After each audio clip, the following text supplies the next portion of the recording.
Hello, मैं अनन्या शुक्ला आप सभी को आज कानून के प्रकार और वर्गीकरण के बारे में बताऊंगी।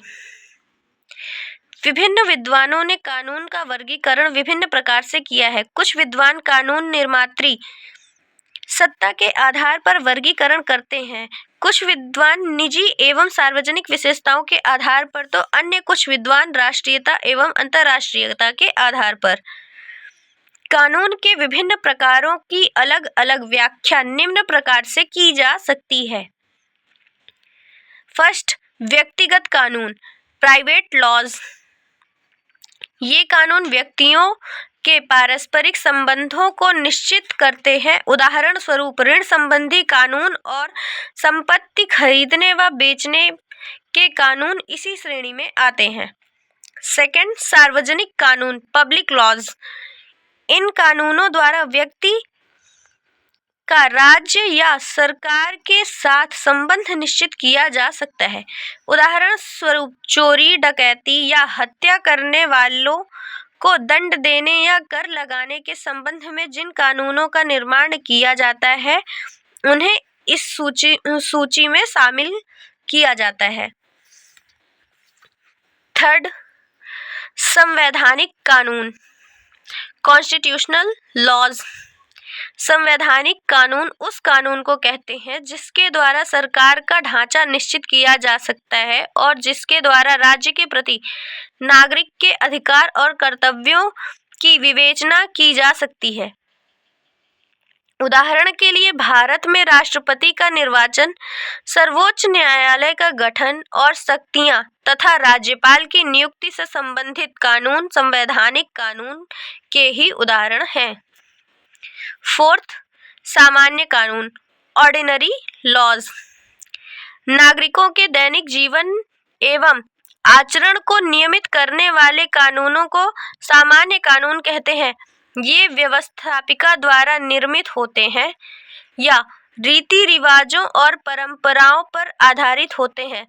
लचीले संविधान में तो सामान्य कानून और संवैधानिक कानून के निर्माण की एक ही प्रक्रिया होती है, किंतु कठोर संविधान में संवैधानिक कानून के निर्माण, संशोधन या परिवर्तन की प्रक्रिया सामान्य से भिन्न तथा विशेष प्रकार की होती है।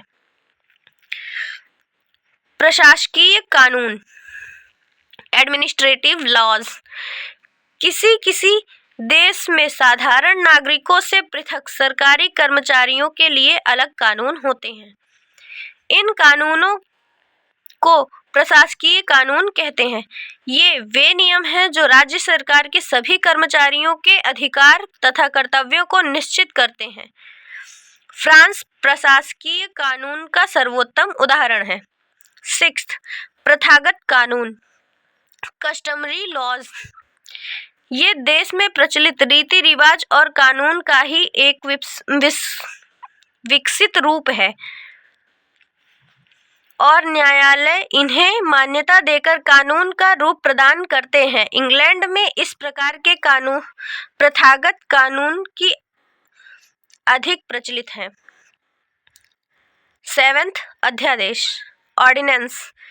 किसी विशेष परिस्थिति का सामना करने के लिए अथवा किसी विशेष उद्देश्य की पूर्ति के लिए कार्यपालिका द्वारा निश्चित अवधि के लिए जो अध्यादेश जारी किया जाता है, उसे अध्यादेश कहते हैं। एट्थ, अंतर्राष्ट्रीय कानून, इंटरनेशनल लॉज।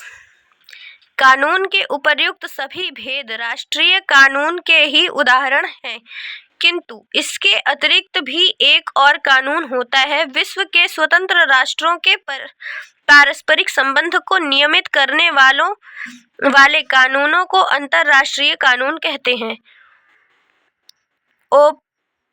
ओपनहेम के शब्दों में अंतर्राष्ट्रीय कानून प्रथाओं और परंपराओं का वह समूह जो सभ्य राष्ट्रों द्वारा अपने पारस्परिक संबंधों में कानूनी तौर पर